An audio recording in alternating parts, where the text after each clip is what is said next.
বন্ধুরা, নিরামিষের দিন দেখবে একটু বেশি পদেরই রান্নাবান্না হয়ে যায়, কারণ নিরামিষ আইটেম তো অনেক রকম রান্নাবান্না না হলে মনটা ভরে না, অনেক কিছু খাবার দাবার হয়ে যায়। আজকে নিরামিষ মেনু করেছি দেখো, কিন্তু অনেক রকম মেনু হয়ে গেছে, তোমরাই দেখলে বুঝতে পারবে। দেখো, প্রথমেই করেছি গরম ভাতের সাথে একটু ওল পাতার বড়া করেছি, কচি কচি ওল পাতার বড়া করেছি। আর তার সাথে করেছি দেখো থোড় ভাজা। থোড় ভাজা নিরামিষের দিন খেতে কিন্তু ভালোই লাগে থোড়।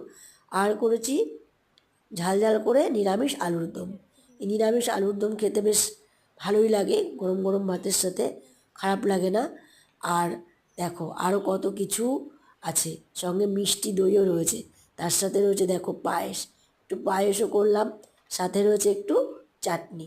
নিরামিষের দিন খাওয়ার আইটেমটা বললাম প্রথমেই, অনেক রকম হয়ে যায়, তাই কত রকমই খাবার হয়ে গেছে দেখো।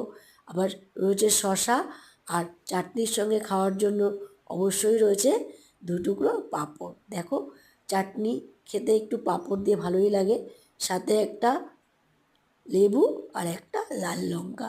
কেমন লাগলো বন্ধুরা আমার এই ভিডিওটা? যদি তোমাদের ভালো লাগে অবশ্যই আমার চ্যানেলটা সাবস্ক্রাইব করো। আর দেখো, শেষ পাতে কিন্তু একটা রসগোল্লা অবশ্যই চলে এলো, দেখলে তো? মুখটা মিষ্টি করার জন্য শেষ পাতে একটা রসগোল্লা। তা আমার ভিডিওটা ভালো লাগলে অবশ্যই আমার চ্যানেলটা সাবস্ক্রাইব করো। আবার পরে দেখা হবে।